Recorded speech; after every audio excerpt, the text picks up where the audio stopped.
Howdy, it's Alexander here at AZ Firearms, taking a look at one of the guns that's going to be coming up in our January 10th auction.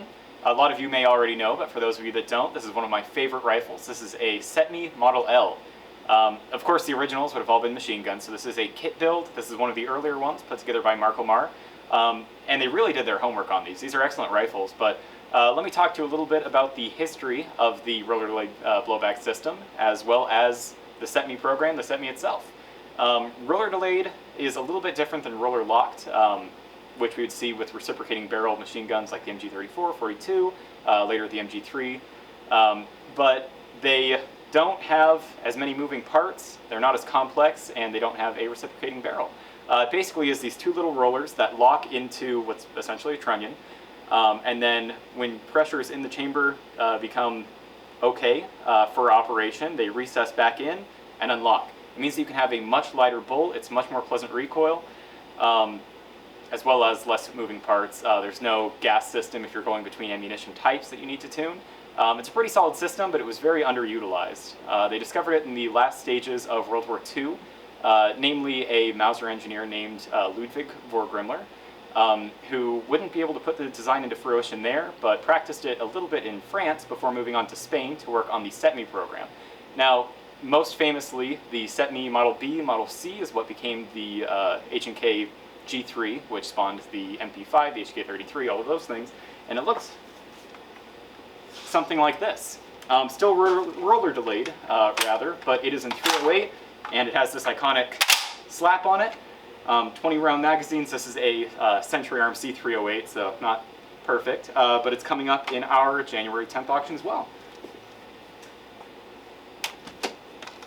Now, there's nothing wrong with that. It's a fantastic rifle, but it was a little bit outpaced by the time that we got to the late 70s, early 80s, which is when the initiative was to build something like this. The drive was to have something that was STANAG compatible, STANAG of course meaning that it can use AR magazines, because a lot of the era, we're talking your Galils, your AR-70s, AR-7090s from Beretta. If you were interested in like a Valmet 76, a lot of the Cold War things had proprietary magazines, but this one uses the same magazine as the US M-16, later M4. Now, it is to note that the original CETME Model L magazines were a little bit different because they didn't have the last round bolt hold open, they didn't have the same follower. So if you use a CETME Model L in or magazine in a M16, it's not going to work. But ours works for theirs, so that's what counts if you're looking to get into one. I'm sure a lot of you already have a lot of these magazines lying around, so being able to put them into something that will turn heads at the range is absolutely cool. It is a very light bolt, and because the gas isn't shooting back at you, it is a super pleasant recoil impulse.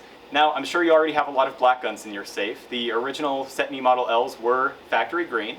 They were issued in green, Spanish green, which this one is fortunate enough to emulate, and I think it does a pretty good job at it. This does have the addition of a precision welded Picatinny rail, so if you're inclined to put some optics on it, put some glass, put some red dots, or, modernize it, so to speak, see if you can squeeze some accuracy out of it. Now, if you're used to ARs already, this isn't too irregular. It does have the safety in about the same spot that it would be on an AR, and does have the mag release, albeit a little bit farther forward in the same spot as it would be as well.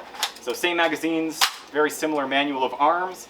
It does have a pretty cool, we typically think FAL or maybe Galil Ace nowadays, but SCAR, for example, the charging handle right here is super nice because you don't have to move your head to manipulate a charging handle. You don't have to take your firing hand off to manipulate a charging handle that's integral to the bolt carrier.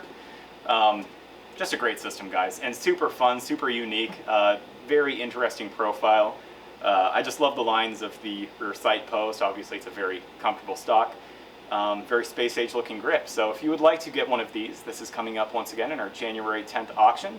We have this, we have a whole bunch of other guns, so check it out at pogauctions.com, and I hope to see you there.